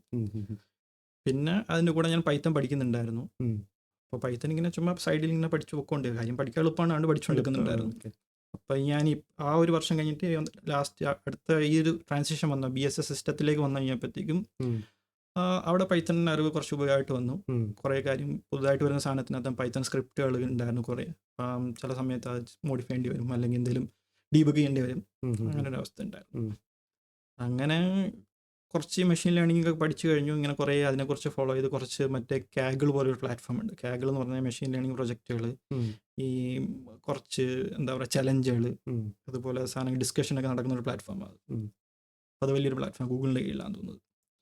അപ്പോൾ അതിനകത്ത് ഇങ്ങനെ ഞാൻ പാർട്ടിസിപ്പേറ്റ് ചെയ്യാറുണ്ടായിരുന്നു, ഇങ്ങനെ കാര്യങ്ങൾ ചെയ്യാറുണ്ടായിരുന്നു. അപ്പോൾ ഈ ഒരു 1.5 വർഷം കഴിഞ്ഞ സമയത്തായപ്പോഴത്തേക്കും, അതായത് 2018 ഡിസംബർ ആയപ്പോഴത്തേക്കും എനിക്ക് അവിടെ മതിയെന്ന് തോന്നി. ഓക്കെ. അപ്പം എന്നിട്ട് ഞാനിങ്ങനെ മാനേജറായിട്ട് ഡിസ്കസ് ചെയ്തു, എനിക്കിങ്ങനെ ഡെവലപ്മെൻറ്റിലേക്ക് പോകണം, പ്രോഗ്രാമിങ്ങിലേക്ക് പോകണം. അപ്പം അന്നേരം എറിക്സണിലൊരു പോളിസി ഉണ്ടായിരുന്നു, ഇൻറ്റേർണൽ മൂവ്മെൻറ്റ് എന്നൊരു പോളിസി ഉണ്ടായിരുന്നു. അപ്പോൾ 2 വർഷം കംപ്ലീറ്റ് ചെയ്ത് കഴിഞ്ഞാൽ ഇങ്ങനെ ഇൻറ്റേർണൽ മൂവ്മെൻറ്റ് അവരുടെ തന്നെ വേറെ ഡിപ്പാർട്ട്മെൻറ്റിലേക്ക് മാറാമെന്നൊരിതുണ്ട്. അപ്പോൾ ഞാൻ പറഞ്ഞു ഇങ്ങനെ ഒരു ഓപ്പണിംഗ് വരുമ്പോഴത്തേക്കും എന്നെ റെക്കമെൻഡ് ചെയ്യണം. അപ്പോൾ അവിടെ തന്നെ മെഷീൻ ലേണിങ്ങിൻ്റെ ഒരു ടീം ബിൽഡ് ചെയ്യുന്നുണ്ടായിരുന്നു. അപ്പോൾ ഒരു ഓപ്പണിംഗ് വന്നു. അപ്പോൾ ഞാൻ എൻ്റെ മാനേജർ അടുത്ത് പറഞ്ഞു എന്നെ ഒന്ന് റെക്കമെൻഡ് ചെയ്യാമെന്ന് ചോദിച്ചു. അപ്പോൾ പുള്ളി പറഞ്ഞു ഇല്ല, പറ്റില്ല, നീ വർക്ക് ചെയ്യണം, എൻ്റെ ടീമിൽ തന്നെ വർക്ക് ചെയ്യണമെന്ന് പറഞ്ഞു. ശരി. അപ്പോൾ ഞാൻ അത് കാരണം റിസൈൻ ചെയ്തു. അങ്ങനെ റിസൈൻ ചെയ്തു. അന്നേരം എൻ്റെ പൈത്തണിൽ എനിക്കൊരു കോൺഫിഡൻസ് ഇല്ലായിരുന്നു. അപ്പോൾ റിസൈൻ ചെയ്തു. കുറച്ച് ഇപ്പോൾ ഞങ്ങളുടെ ഇതെന്ന് പറഞ്ഞു കഴിഞ്ഞാൽ ഷിഫ്റ്റ് ഓപ്പറേഷൻ, അതായത് 24/7. അപ്പോൾ 3 ഷിഫ്റ്റ് ഇങ്ങനെ മാറി വന്നുകൊണ്ടിരിക്കും. ചിലപ്പോൾ നൈറ്റ്, ചിലപ്പോൾ മോർണിംഗ്, ചിലപ്പം ഈവനിങ്, അങ്ങനെ ആയിരിക്കും. അങ്ങനെ റിസൈൻ ഇട്ട് 2 ആഴ്ച കഴിഞ്ഞപ്പോഴത്തേക്കും അവിടെ ഒരു സംഭവം ഉണ്ടായി. അതായത് നെറ്റ്വർക്കിൽ ഒരു ഔട്ടേജ് ഉണ്ടായെന്ന് പറഞ്ഞാൽ 2 സെർവർ ഡൗൺ ആയിപ്പോയി. അപ്പോൾ ഈ സെർവർ ഡൗൺ ആയിപ്പോയെന്ന പ്രശ്നം എന്താ വെച്ച് കഴിഞ്ഞാൽ, ഈ റീചാർജ് ചെയ്ത കാലാവധി തീരുന്ന സാധനങ്ങൾ വീണ്ടും റീആക്ടിവേറ്റ് ചെയ്യാൻ വേണ്ടി റീചാർജ് ചെയ്യുമ്പോഴത്തേക്കും ഈ സെർവറാണ് ആ സാധനം ചെയ്യുന്നത്, റീആക്ടിവേറ്റ് ചെയ്യുന്നത്. അപ്പോൾ ഈ 2 സെർവറുകൾ, അതായത് UPയിലെയും ഡൽഹിയിലെയും 2 സെർവറുകൾ ഡൗൺ ആയിപ്പോയി. നീ ഇറങ്ങിയതിന് ശേഷം? ഞാൻ ഇറങ്ങിയതിന് ശേഷമല്ല, ഞാൻ അന്ന് നൈറ്റ് ഷിഫ്റ്റ് കഴിഞ്ഞിട്ട്, അതായത് ഞാൻ റിസൈൻ ചെയ്തു 2 ആഴ്ച കഴിഞ്ഞു. നോട്ടീസ് പീരീഡിലാണ്. 3 മാസം നോട്ടീസ് പീരീഡ്. ഡിസംബറിൽ ഇട്ട് കഴിഞ്ഞാൽ മാർച്ചിൽ ഇറങ്ങണം. അപ്പോൾ 2 ആഴ്ച കഴിഞ്ഞപ്പോഴത്തേക്കും ഇങ്ങനൊരു സംഭവം ഉണ്ടായി. അപ്പോൾ നൈറ്റ് ഷിഫ്റ്റ് കഴിഞ്ഞിട്ട് ഞാൻ വന്ന് കിടന്നുറങ്ങായിരുന്നു. അപ്പോൾ ഇങ്ങനൊരു സംഭവം ഉണ്ടായി, അത് വലിയൊരു സംഭവമായിരുന്നു. അപ്പോൾ അന്നേരം ഷിഫ്റ്റിലുണ്ടായിരുന്ന ഒരു ടീം ലീഡ്, ഞാൻ ഇതുപോലെ ഈ ഔട്ടേജ് ഉണ്ടായ സെർവറിൽ അതുപോലത്തെ കുറേ സെർവറുണ്ട്. അപ്പോൾ അതിനകത്ത് ഇതുപോലൊരു സെർവറിനകത്ത് ഒരു ഇഷ്യൂ വന്നപ്പോഴത്തേക്കും ഞാൻ ഫിക്സ് ചെയ്തതായിട്ട് പുള്ളി കണ്ടായിരുന്നു. അപ്പോൾ പുള്ളി എന്നെ വിളിച്ച് പറഞ്ഞു, എടാ ഇങ്ങനെ 2 സാധനങ്ങൾ പോയിട്ടുണ്ട്, അപ്പോൾ നീ അന്ന് എന്തോ ചെയ്തില്ലേ, അതുപോലെ എന്തോ സംഭവമാണെന്ന് തോന്നി, നീ നോക്കിയെന്ന് പറഞ്ഞു. പക്ഷെ ഞാൻ അന്ന് ചെയ്ത സംഭവം അത് വലിയൊരു സംഭവമല്ലായിരുന്നു. ഔട്ടേജ് മീൻസ് സെർവർ ഡൗൺ ആയി പോകുന്ന സംഭവമൊന്നുമല്ലായിരുന്നു. അങ്ങനെ ഞാൻ ഉറക്കത്തിൽ നിന്ന് എണീച്ച് ലാപ്പൊക്കെ ഓണാക്കി ഇങ്ങനെ നോക്കിയപ്പം അന്ന് പറ്റിയ സംഭവം തന്നെയാണ്. പക്ഷേ അത് കാരണമായിട്ട് വേറെ കുറച്ച് കാര്യങ്ങൾ സംഭവിച്ചിട്ടുണ്ട്. അപ്പോൾ അത് ഡൗൺ ആയിട്ട് കുറേ സമയമായിട്ടുണ്ടായെന്ന് തോന്നുന്നു. അപ്പോൾ ഞാൻ എണീച്ചു, 1 മണിക്കൂറിനകത്ത് ആ 2 സെർവറും അപ്പാക്കി. അപ്പോൾ അപ്പാക്കി കഴിഞ്ഞപ്പോൾ സാധനം വർക്ക് ചെയ്യാൻ തുടങ്ങി. പക്ഷേ ആ സാധനം, ആ പാർട്ടിൽ ഞാൻ പറഞ്ഞു, ആ അപ്പാക്കിയ സാധനം ആ സർവീസ് എഴുതിയിരുന്നത് പൈത്തണിലായിരുന്നു. ഓക്കെ. അത് 10,000 ലൈനുള്ളൊരു പൈത്തൺ സ്ക്രിപ്റ്റുകളായിരുന്നു രണ്ടെണ്ണം. 10,000 ലൈൻസ്. അല്ല 10,000 10,000 അല്ല, ആ. 10,000 ഓക്കെ ഓക്കെ. അങ്ങനെ. 1000 ലൈനുള്ള സ്ക്രിപ്റ്റ് ആയിരുന്നു. ഉം. അപ്പോൾ ഞാൻ ആ സാധനം ഡിബഗ് ചെയ്തു. എനിക്ക് സാധനം മനസ്സിലായി. കോഡ് വായിക്കുമ്പോൾ എനിക്ക് മനസ്സിലാവുന്നുണ്ട് ഇങ്ങോട്ടും ഇങ്ങോട്ടൊക്കെ പോകുന്നത് എന്താ സംഭവിക്കുന്നതെന്ന്. ഓക്കെ. അപ്പോൾ അത് ഞാൻ ഫോളോ ചെയ്തിട്ട് ഞാൻ ആ സാധനം ഫിക്സ് ചെയ്തു. അപ്പൊ അതായിരുന്നു നിന്റെ പൈത്തണിലേക്കുള്ള First first break. Triggering point. Pi- അതായത് നമുക്കൊരു സാധനത്തിനോട് ഒരു ഇഷ്ടം തോന്നില്ല, നമ്മൾ പറഞ്ഞ കൂട്ട് ഇഷ്ടം തോന്നി എന്ന് പറഞ്ഞാൽ Already, okay. സിംപ്ലിസിറ്റി കാരണം നമുക്ക് ഇഷ്ടം ഇഷ്ടം ഉണ്ടായിരുന്നു. ഉണ്ടായിരുന്നു. കുറെ കാര്യം ചെയ്യാൻ പറ്റുന്ന പക്ഷെ ഇതായിരിക്കും എന്റെ ഫ്യൂച്ചർ എന്നുള്ള ഒരു കാര്യം കോൺഫിഡൻസ് വന്നു എനിക്ക്. കോൺഫിഡൻസ്. ആ ഒരു ബ്രേക്ക് കാരണം കാര്യം അന്ന് സംഭവമായിരുന്നു. കാര്യം എന്ന് പറഞ്ഞാൽ ഞാനത് സാധനം ശരിയാക്കി. പക്ഷേ അതിനകത്തേക്ക് ട്രാഫിക്, അതായത് നെറ്റ്വർക്ക് റൗട്ട് ചെയ്യാൻ തുടങ്ങുന്നതിന് മുന്നേ ഞാൻ മാനേജറെ വിളിച്ച് പറഞ്ഞു ജസ്റ്റ് ഒന്ന് ചെക്ക് ചെയ്തിട്ട് ചെയ്യണം, കാര്യം കോൺഫിഗറേഷൻ മിസ്സാവാൻ ചാൻസ് ഉണ്ട്. അപ്പോൾ പുള്ളി പറഞ്ഞു ഇല്ല നീ ആ സാധനം ഫിക്സ് ചെയ്തപ്പോൾ തന്നെ എല്ലാം വർക്ക് ചെയ്യാൻ തുടങ്ങിയിട്ടുണ്ട്. അത് സംഭവം. അല്ല, അപ്പൊ അന്നേരം നിന്നെ ആ ടീമിലോട്ട് വിട്ടതും ഇല്ല, നീ റിസൈനും ചെയ്തു. Resign എന്നിട്ടും കമ്പനി നിന്നെ അവിടെ പിടിച്ചു നിർത്താൻ നോക്കി തോന്നുന്നു. നോക്കി അന്നേരം ഞാൻ വിളിച്ച ആ കോളിൽ തന്നെ പുള്ളി എന്നെ പിടിച്ചെടുത്താൻ നോക്കി. പുള്ളി ഞാൻ അന്ന് എറിക്സണിൽ ഇങ്ങനെ റാങ്ക് ബൈ ഓരോ സ്റ്റേജുകളുണ്ട്. 2 വർഷം 3 വർഷം okay. അസോസിയേറ്റ് എഞ്ചിനീയർ, പിന്നെ 3 വർഷം കഴിഞ്ഞ് കഴിഞ്ഞാൽ എഞ്ചിനീയർ, പിന്നെ അങ്ങനെ സീനിയർ എഞ്ചിനീയർ, ആർക്കിടെക്ട് വരെ അങ്ങനെ പോകുന്നത്, മാനേജറിയൽ പോസ്റ്റ് വരെ പോകുന്നത്.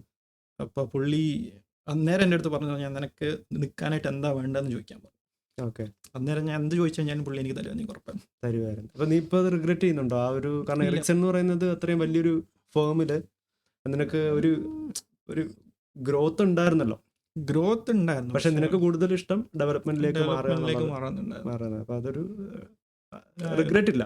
റിഗ്രറ്റ് ഒരു കാര്യത്തിൽ റിഗ്രറ്റ് ഉണ്ടെന്ന് പറയാൻ പറ്റില്ല. കാര്യം എന്ന് പറഞ്ഞാൽ നമ്മളെ ലൈഫ് കഴിഞ്ഞിട്ടില്ല. ലൈഫ് കഴിയുമ്പോഴല്ലേ, കഴിയുന്ന സമയത്ത് നമുക്ക് എന്തിനെ കുറിച്ച് റിഗ്രറ്റ് ഉണ്ടാവുന്നു എന്ന് പറയാൻ പറ്റുള്ളൂ. അപ്പൊ അതൊരു നമ്മുടെ ഒരു കരിയറിലെ ഒരു ചേഞ്ച് എന്നുള്ളത്.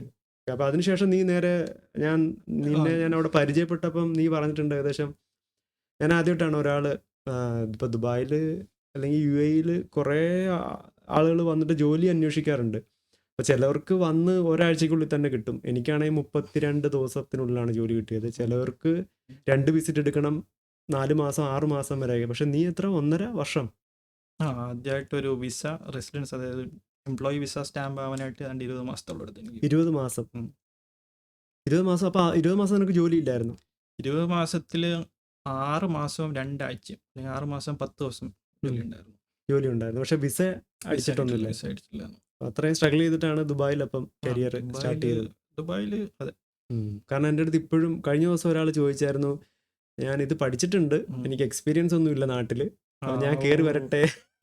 ഒരു കാരണവശാലും കയറില്ല. ആരെങ്കിലും പരിചയമുള്ള, അല്ലെങ്കിൽ ആരെങ്കിലും ഉറപ്പ് പറഞ്ഞ്, ഇപ്പൊ പരിചയമുള്ള ആൾ ഉറപ്പ് പറഞ്ഞാൽ പോലും അത് ഡബിൾ ചെക്ക് ചെയ്യാണ്ട് കയറി വരരുത്. കാര്യം എന്ന് പറഞ്ഞു കഴിഞ്ഞാൽ ഈ മാർക്കറ്റ് ഒന്ന് ദുബായിൽ അല്ലെങ്കിൽ UAE ടെക്നോളജി മാർക്കറ്റ് അത്ര ഇങ്ങോട്ട് വിപുലമായിട്ടില്ല എന്ന് പറഞ്ഞു കഴിഞ്ഞാൽ എൻട്രി ചെയ്ത് വരുന്ന ആൾക്കാർക്കുള്ള ഒരു സാധനം ഇവിടെ ഇപ്പം ഇല്ല. അല്ല എങ്കിൽ നിങ്ങൾ അങ്ങനെ വരുന്ന എങ്കിലും കമ്പനിയിലെ ഭാഗ്യവശാൽ കിട്ടിക്കഴിഞ്ഞാൽ നിങ്ങൾ അവിടെ വല്ലാണ്ട് എക്സ്പ്ലോട്ട് ചെയ്യപ്പെടും. കാര്യം എന്ന് പറഞ്ഞാൽ ഓവർ ടൈം വർക്ക് ചെയ്യുക, വല്ലാണ്ട് എക്സ്പ്ലോട്ട് ചെയ്യപ്പെടും, അണ്ടർ പെയ്ഡ് ആയിരിക്കും, അങ്ങനെ കുറെ കാര്യം. ഞാൻ അവരോട് പറയുന്നത് മിനിമം ഒരു 1 to 2 years, പ്രത്യേകിച്ച് നമ്മുടെ നാട്ടിൽ എല്ലാ രീതിയിലുള്ള ക്ലയൻസിന്റെ പ്രോജക്ട്സും എല്ലാം ഉണ്ട്. വളരെ ചലഞ്ചിങ് ആയിട്ടുള്ള എന്തായാലും, അതായത് ഈ ഫീൽഡിൽ നമുക്ക് കുറേ വർഷം റൺ ചെയ്യണമെന്നുണ്ടെങ്കിൽ നമ്മുടെ നാട്ടിൽ ഒരു 1, 2, 3 വർഷം നിന്ന് ആ ഒരു എക്സ്പീരിയൻസുമായിട്ട് ഇങ്ങോട്ട് വരുവാണെന്നുണ്ടെങ്കിൽ ഇവിടെ നമുക്ക് നാട്ടിലത്തെ കൂട്ട് കണ്ടിന്യൂസ് ഇന്റർവ്യൂസ് കിട്ടത്തില്ല. അതൊന്നാമത്തെ കാര്യം. കിട്ടുന്ന ഇന്റർവ്യൂസിൽ മാക്സിമം നമ്മൾ പെർഫോം ചെയ്ത് ആ ഒരു ജോലി നേടിയെടുക്കുക എന്നുള്ളതാണ്. പക്ഷേ കാര്യം നിങ്ങൾ നോക്കേണ്ട കാര്യം വെച്ച് കഴിഞ്ഞാൽ നാട്ടിൽ നിന്ന് നാട്ടിലേക്ക് ഒരു ജോലി നമ്മൾ അപ്ലൈ ചെയ്യുമ്പോൾ നാട്ടിലുള്ളവരാണ് അപ്ലൈ ചെയ്യുന്നത്. മനസ്സിലായി. അതായത് നാട്ടിലൊരു ജോലി ഉണ്ടെങ്കിൽ നമുക്ക് കേരളത്തിനകത്തൊരു ജോലി ഉണ്ടെങ്കിൽ കേരളത്തിലുള്ളവർ അപ്ലൈ ചെയ്യുന്നുള്ളൂ. പക്ഷെ ഇവിടെ വന്നിട്ടൊരു ജോലിക്ക് അപ്ലൈ ചെയ്യുമ്പോഴത്തേക്കും ഇവിടെ കോമ്പറ്റീഷൻ വരുന്നത് വേൾഡ് ലെവലിലുള്ള ആൾക്കാരായിരിക്കും. പക്ഷെ ഒരു ചിലപ്പം നമ്മളെക്കാട്ടി സ്കില്ല് കുറഞ്ഞവരായിരിക്കും, സ്കില്ല് കൂടിയവരുണ്ടാവും. പിന്നെ ലാംഗ്വേജ് ബാരിയർ പ്രശ്നമാണ്. പിന്നെ സ്കില്ല് ലെവലിൽ കൂടിയ ആൾക്കാരായിട്ട് നമുക്ക് കോമ്പീറ്റ് ചെയ്യേണ്ട അവസ്ഥ ചാൻസ് വളരെ കൂടുതലാണ്. അത് പുറത്തുനിന്നുള്ള ആൾക്കാർ, ഇപ്പം ഇതുപോലെ തന്നെ ജോലി എന്ന് പറഞ്ഞിട്ട് വരുന്ന ആൾക്കാർ ഒരുപാട് പേരുണ്ട്. ഓക്കെ. അപ്പം നമ്മളിപ്പോൾ എങ്ങോട്ടോ പോയി. പിന്നെ ചോദിക്കുന്നൊരു ചോദ്യം എന്ന് വെച്ചാൽ, ഇതിപ്പം എത്ര 11, 8, 19, 20 ക്വസ്റ്റ്യൻസ് ഞാൻ പ്രിപ്പയർ ചെയ്തിട്ടുണ്ട്. ഇതുവരെ ഒരു ക്വസ്റ്റ്യൻ ആയിട്ടുള്ളൂ കേട്ടോ. അപ്പോൾ ഇതൊരു എനിക്ക് സീരീസ് ആക്കുന്നതായിരിക്കും. അതെ അതെ എനിക്ക് ഒന്ന് 11 സീരീസ് ആക്കാനുള്ള 20 സീരീസ് എപ്പിസോഡ് ആക്കാനുള്ള കണ്ടന്റ് ഉണ്ട്. കാരണം എനിക്കറിയാം നമ്മളിത് സംസാരിച്ച് തുടങ്ങുമ്പോൾ ഈ ഒരു ക്വസ്റ്റ്യനെയർ വെച്ചിട്ടൊന്നും ഇങ്ങനെയുള്ള സിറ്റുവേഷൻ ഇപ്പം നമ്മൾ 2 ഡെവലപ്പേഴ്സിനും സംസാരിക്കുമ്പം നമുക്ക് കണക്ട് ചെയ്ത് പോകാനായിട്ട് ഒരുപാട് കാര്യങ്ങളുണ്ടല്ലോ. ഓക്കെ, അപ്പം പിന്നെ ചോദിക്കുന്ന ഒരു ചോദ്യം എന്ന് വെച്ചാൽ പൈത്തൺ വേഴ്സസ് .NET ഏതാണ് ഞാൻ പഠിക്കേണ്ടത് ഈ ഒരു കാലഘട്ടത്തിൽ? എന്താണ് നിനക്ക് തോന്നുന്നത്? ഇപ്പോൾ .NET ആണെന്നുണ്ടെങ്കിൽ വെബ് ഡെവലപ്മെന്റ് ഓറിയന്റഡ് ആയിട്ട് മാത്രമേ പോകാൻ പറ്റുള്ളൂ. .NET എന്ന് പറയുമ്പോൾ .NET ഒരു ലാംഗ്വേജ് അല്ല, .NET ഒരു ഫ്രെയിംവർക്കാണ്. ലാംഗ്വേജ് മൈക്രോസോഫ്റ്റിന്റെ ഒരു ഫ്രെയിംവർക്കാണ്. C# കൊണ്ട് ആപ്ലിക്കേഷൻ ബിൽഡ് ചെയ്യാനുള്ള ഫ്രെയിംവർക്കാണ് .NET എന്ന് പറഞ്ഞാൽ. അതായത് അത് ക്രോസ് പ്ലാറ്റ്ഫോം, അതായത് ലിനക്സ്, മൈക്രോസോഫ്റ്റ് അങ്ങനെ എല്ലാ സാധനത്തിനകത്തും C# വർക്ക് ചെയ്യാൻ വേണ്ടിയുള്ള ഫ്രെയിംവർക്കാണ്. ഇനി അതിനകത്തൊരു ഫ്രെയിംവർക്ക് .NET ഫ്രെയിംവർക്ക് ASP.NET എന്ന് പറയുന്നത് ഒരു വെബ് ഫ്രെയിംവർക്കാണ്. ASP.NET web ഫ്രെയിംവർക്കാണ്. അവർക്കും ഒരു ഇതുണ്ടല്ലോ, ഒരു അതിൻ്റെ പേര് ഞാൻ മറന്നു, എൻ്റെ പഴയ കമ്പനിയിൽ യൂസ് ചെയ്യുന്നുണ്ടായിരുന്നു. ഓക്കെ, അപ്പം .NET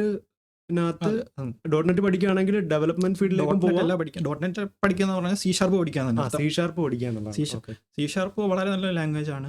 കാര്യം പഴയ കമ്പനികളിൽ എന്റർപ്രൈസുകളിൽ യൂസ് ചെയ്യുന്ന ഒരു ലാംഗ്വേജ് ആണ്. കാര്യം പഴയ സിസ്റ്റം ബിൽഡ് ചെയ്ത് വെക്കുന്നത് C#, ASP.NET പോലുള്ള സാധനങ്ങൾ വെച്ചിട്ടായിരിക്കാം.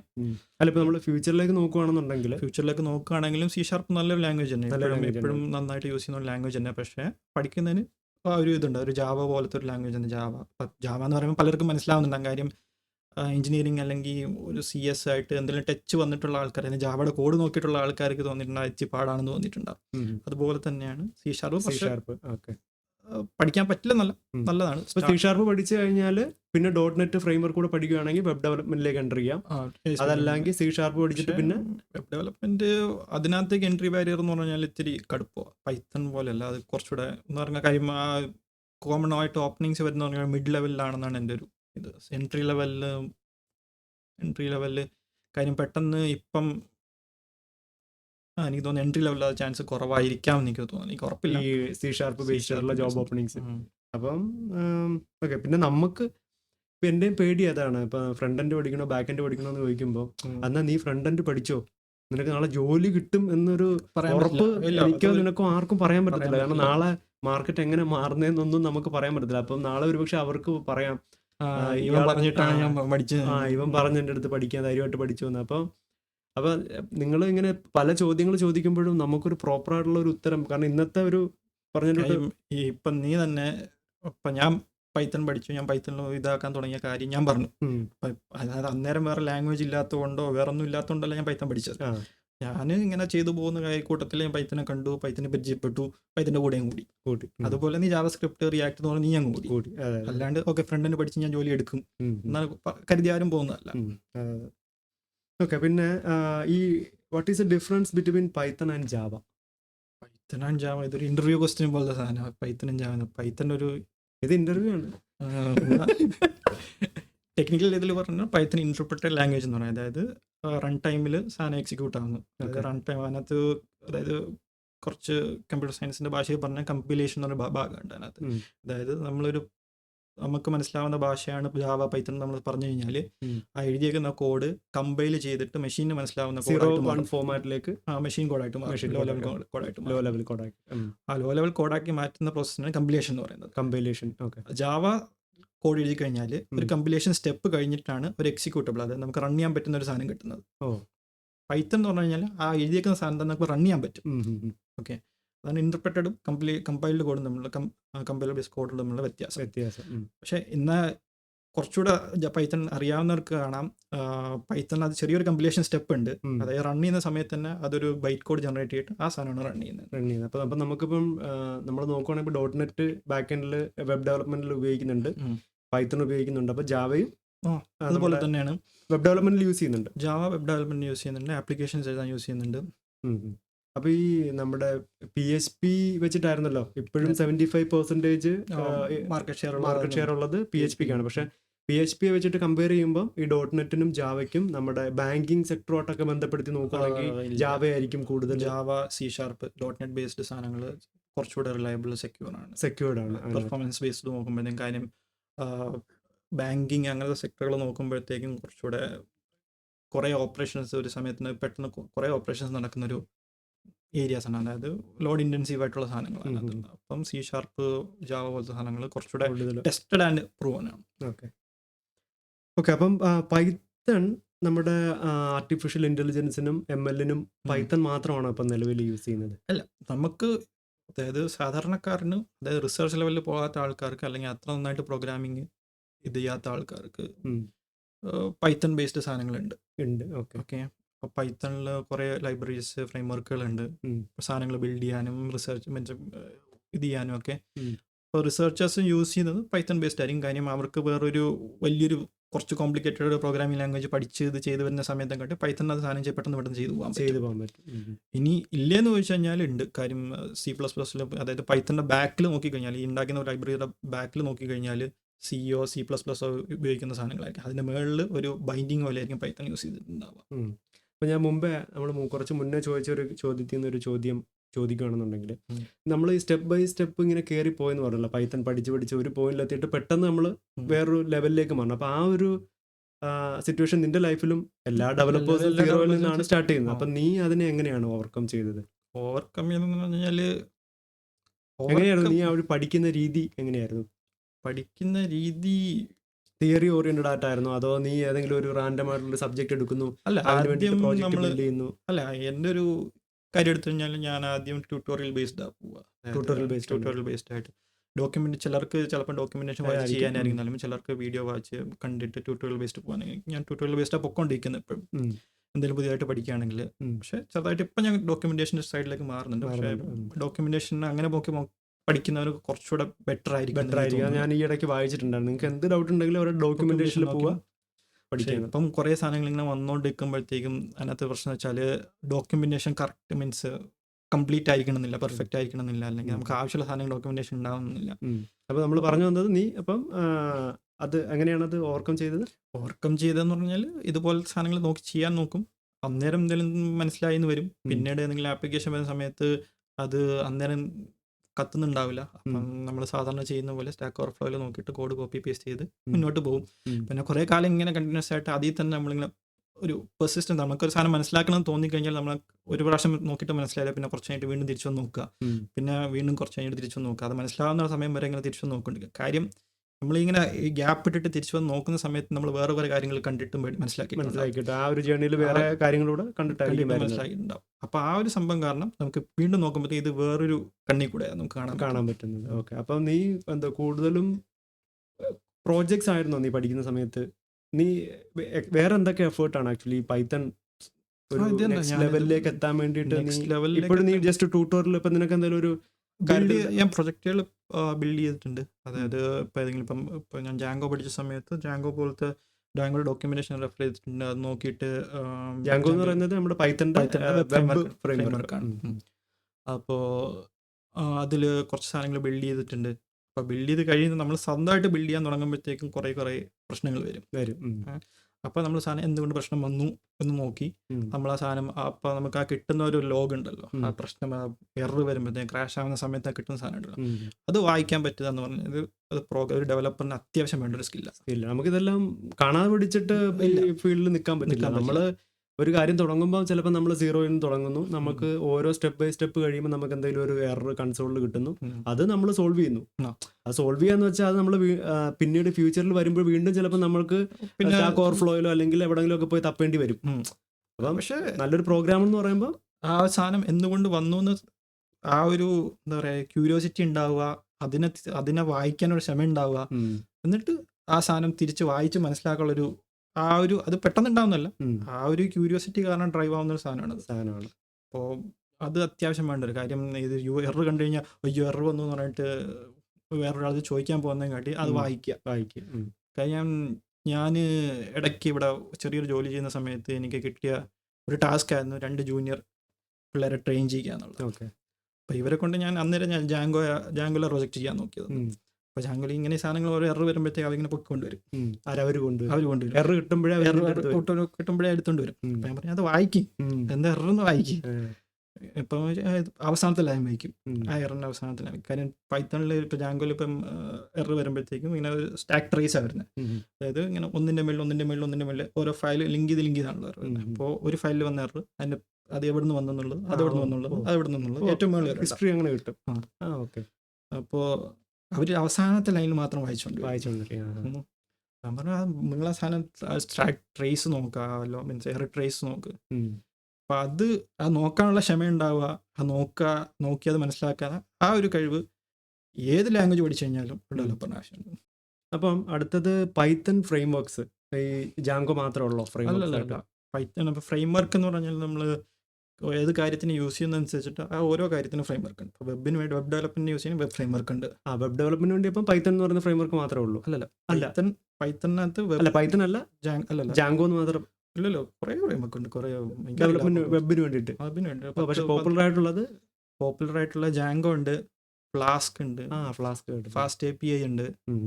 പിന്നെ ഇതിന് മുന്നേ ഇതെല്ലാം വരുന്നതിന് മുന്നേ വേറെ കുറേ ഫ്രെയിം വർക്കുകളുണ്ട്, പറയേണ്ട കാര്യമില്ല. പക്ഷേ അപ്പം നമ്മുടെ അതുപോലെ തന്നെ അപ്പം ഈ പൈത്തൺ അപ്പം നമ്മുടെ ആർട്ടിഫിഷ്യൽ ഇന്റലിജൻസിന് വേണ്ടി ഉപയോഗിക്കുവാണെങ്കിൽ അതിന് ഫ്രെയിം വർക്കുകളുണ്ട്, അതിന് ലൈബ്രറീസ് ഉണ്ട്.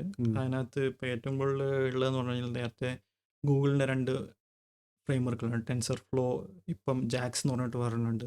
ഇതൊക്കെ AI-ക്ക് വേണ്ടിയിട്ട്. അതുപോലെ ML-ന് വേണ്ടിയിട്ടോ? അല്ല, AML ഇത് രണ്ടും അങ്ങോട്ടും ഇങ്ങോട്ടും മാറ്റി പറയാം. ML-ന് വേണ്ടിയിട്ട് വേറെ ലൈബ്രറീസ് ഉണ്ട്. സൈക്കിട്ട് ലേൺ, ഇപ്പം NumPy എന്ന് പറഞ്ഞിട്ട് ലൈബ്രറി ഉണ്ട്. അത് ബേസിക് കമ്പ്യൂട്ടേഷന് വേണ്ടിയിട്ട്. നമ്മൾ മാത്സിനകത്ത് മാട്രിക്സ് ഉണ്ട്, അപ്പോൾ അതിൻ്റെ കമ്പ്യൂട്ടേഷന് വേണ്ടി യൂസ് ചെയ്യുന്ന സാധനം NumPy എന്ന് പറഞ്ഞിട്ട്.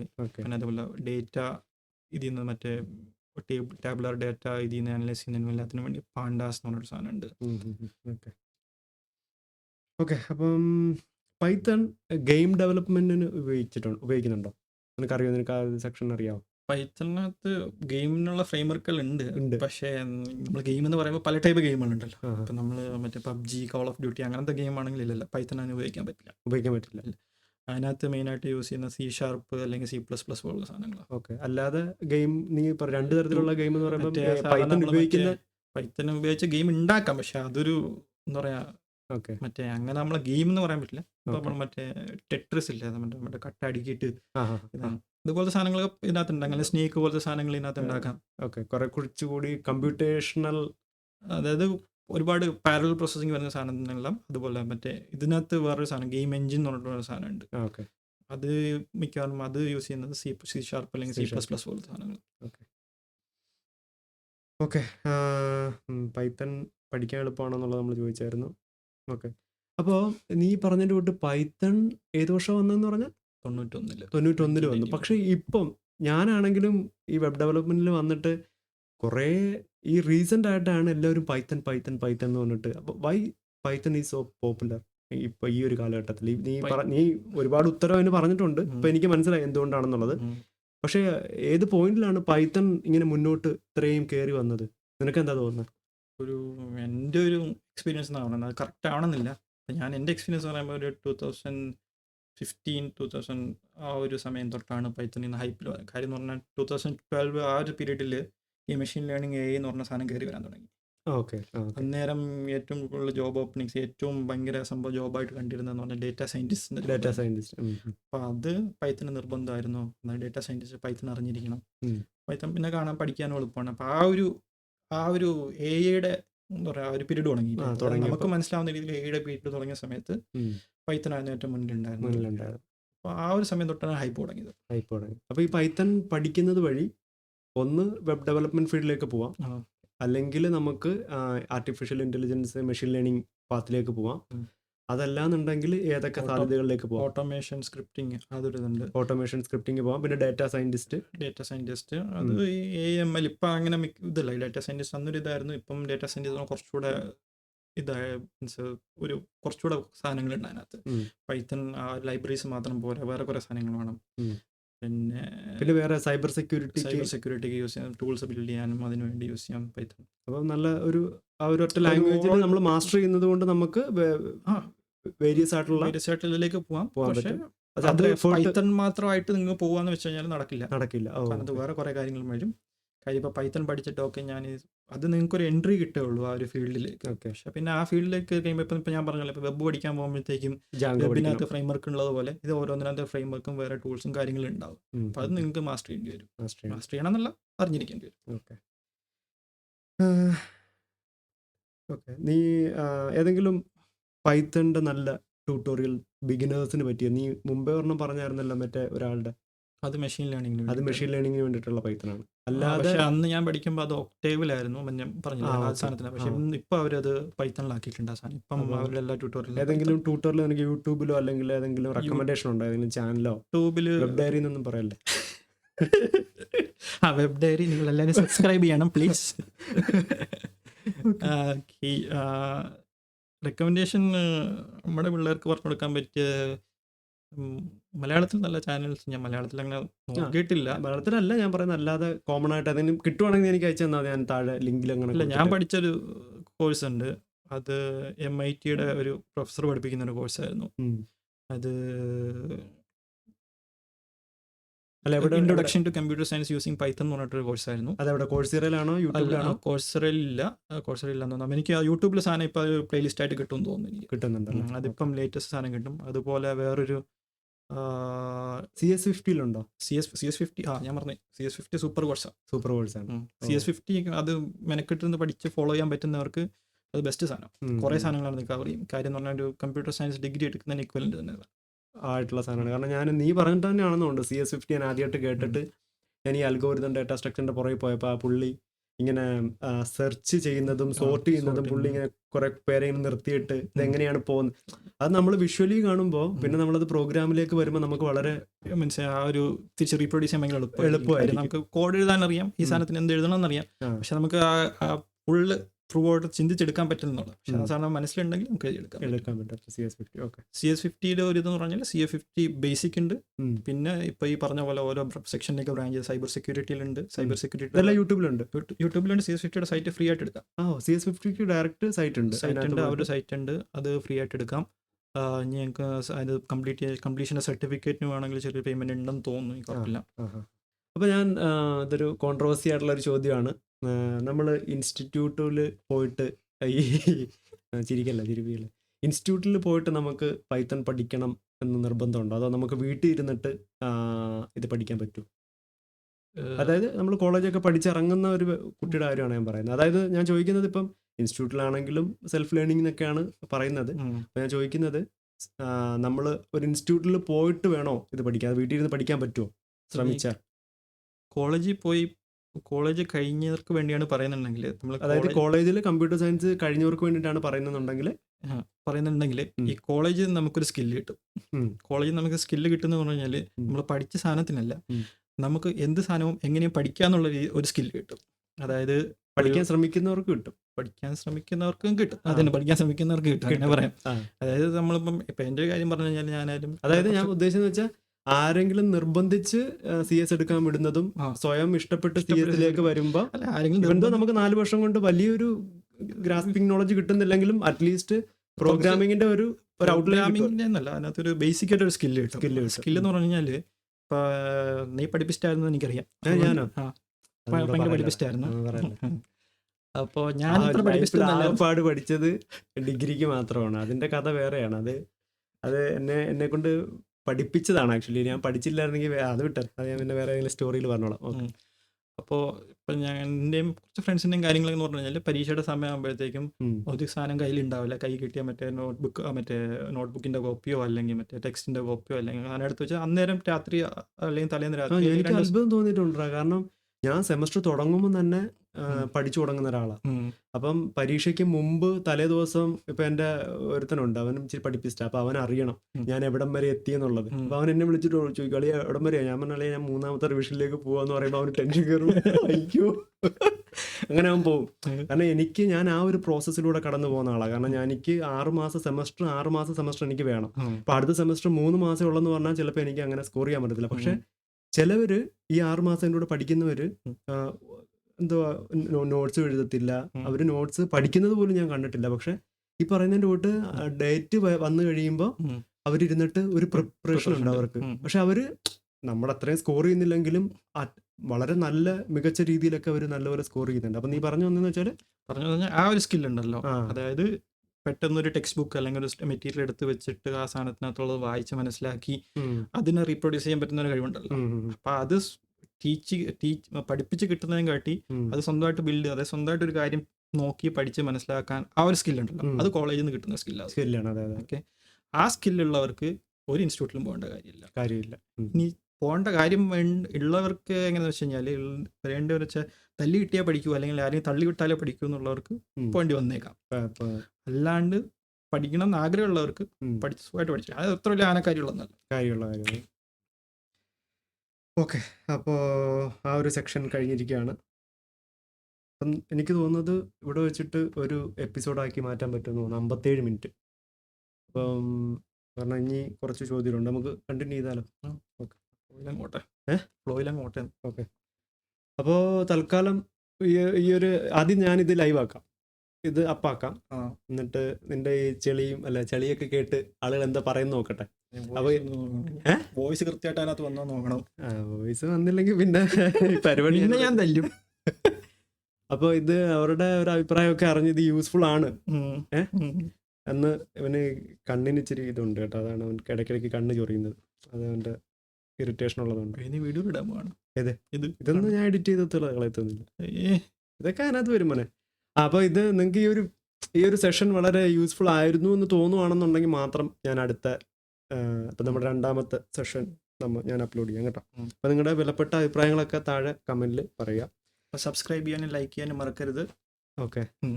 ഇതിപ്പോൾ ഇവൻ പറഞ്ഞിട്ട് നാളെ സബ്സ്ക്രൈബർ കൂടുമ്പം അതിൻ്റെ ഷെയറും ചോദിച്ചുകൊണ്ട് വരും. അത്രേ ഉള്ളൂ. ഉം.